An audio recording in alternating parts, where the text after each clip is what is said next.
is to use this conference as one of the great instruments for persuading our movement to readopt the socialist policies on which we were elected. Michael Foot was one of the greatest platform orators of the 20th century, yet he was also among the Labour Party's least successful leaders, presiding over its worst defeat in 50 years.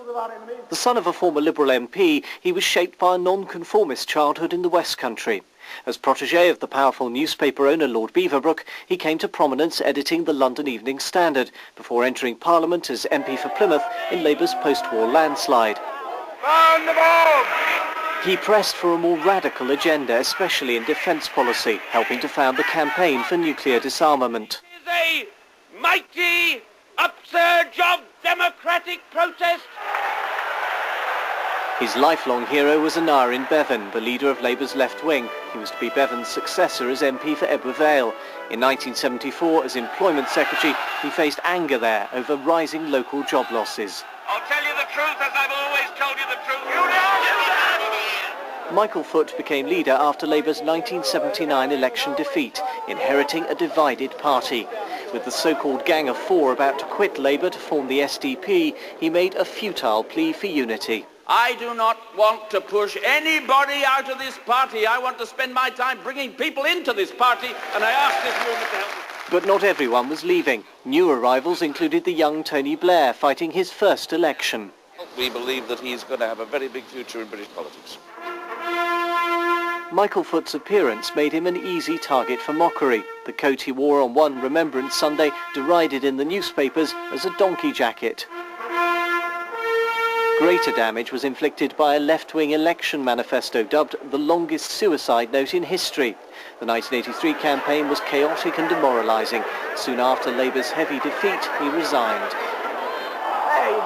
Two things commanded Michael Foot's lifelong loyalty: Plymouth Argyle and Labour. He lived to see both recover their fortunes, having held the Labour Party together when it came closest to self-destruction.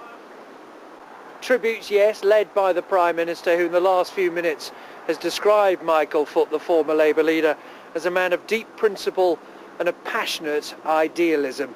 The truth is, he was one of a kind, a man whose career spanned through the First World War, was born just before it, to the Second World War, to the Cold War and beyond. A man who was a distinguished not just parliamentarian and politician, but journalist and historian as well.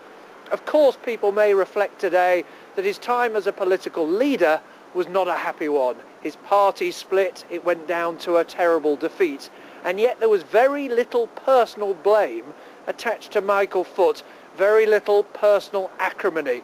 Why? Because he was seen as a man of beliefs, a man of passion, a man, if you like, of old-fashioned virtue. So even people who believed he was profoundly wrong on the great issues of the day, who believed that he could not lead his party where they wanted to lead, carried on believing that Michael Foot was someone who gave public service, who did it because he believed in things and believed in doing what was right.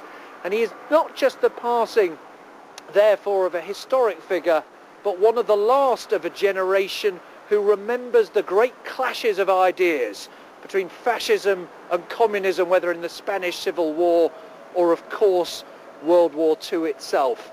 The country, therefore, is just a little poorer for the passing of a decent and dignified old man.